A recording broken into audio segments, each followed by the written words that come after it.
At least in America, the idea of the rites of passage has disappeared entirely, or it's been watered down, to a meaningless, safe, symbolic act that mostly translates into having a party because you turn a certain age. A rite of passage is supposed to be a chance to prove to yourself and that you have influence in the world and that you can take responsibility for yourself. When this goes away, you wind up with a society of aging adolescents, overly coddled, self-indulgent, acting irresponsibly and erratically. Sound familiar? For the past 6 months, I've been working on a project that stemmed from my mixed feelings about the war in Iraq. My story is about 7 women who all have loved ones serving in Iraq. Brothers, lovers, sisters, sons, boyfriends, husbands. I thought the project might help me understand what it would be like to support this war and to believe in the war simply because of your personal connection. But the strangest thing happened. I kept meeting more and more people who actually felt the war gave their lives a meaning and purpose. It's hard for me to believe that the people wanted to be around this kind of danger, this destruction of life, this chaos. But they did. Since I was a kid, I've heard stories from my parents about Vietnam. My father served 2 terms, and he said it was a terrible experience. But at the same time, it was also amazing. There's something profound that occurs while in the depth of service, especially in war times. You're not involved in the political circus. You're part of a small team of people doing whatever they can to make a difference in the immediate circumstances that you find yourself in. There's also like a psychological aspect that occurs. Kind of like dreaming, we step into this world around us, something which we've never experienced before. There are no true rules to abide by except for those that were instilled in you during training. The most interesting aspect to me is how young most people are that are serving. Which brings me to the rite of passage, which I think is one unconscious reason why war is so appealing. One Native American tribe used to take their young men out once they've reached adulthood and have them kill a deer and drink its blood.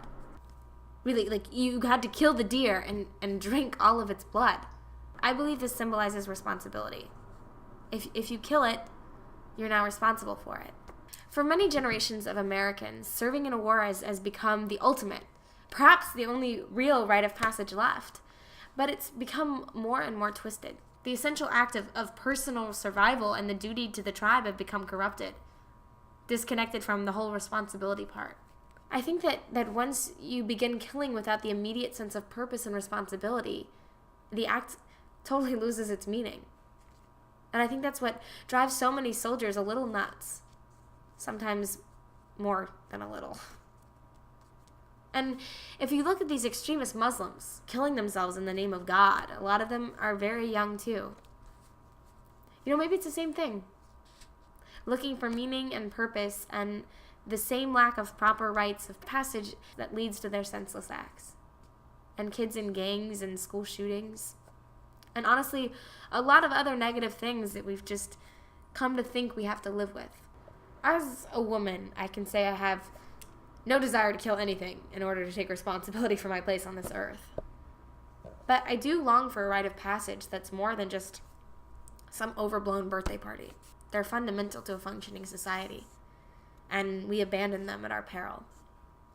One person said, well, going to war is the ultimate rite of passage. But I think that's wrong too. Going to war is the real thing. The rite is supposed to be a small, modest challenge to teach you about confidence and responsibility. So that then later, when you have to go to war, you bring those lessons with you. Jumping into the fire without ever learning the nature of the flame is not only dangerous, it's foolish. And as a society, we throw our kids into the flames of war without first teaching them about responsibility. When we do that, it totally undermines everything we believe in. Okay, so here it is. A challenge to all of you.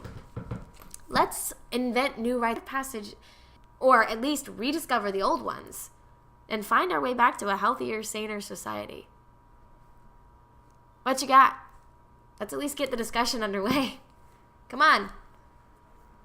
All right, Amanda Wolf, signing out.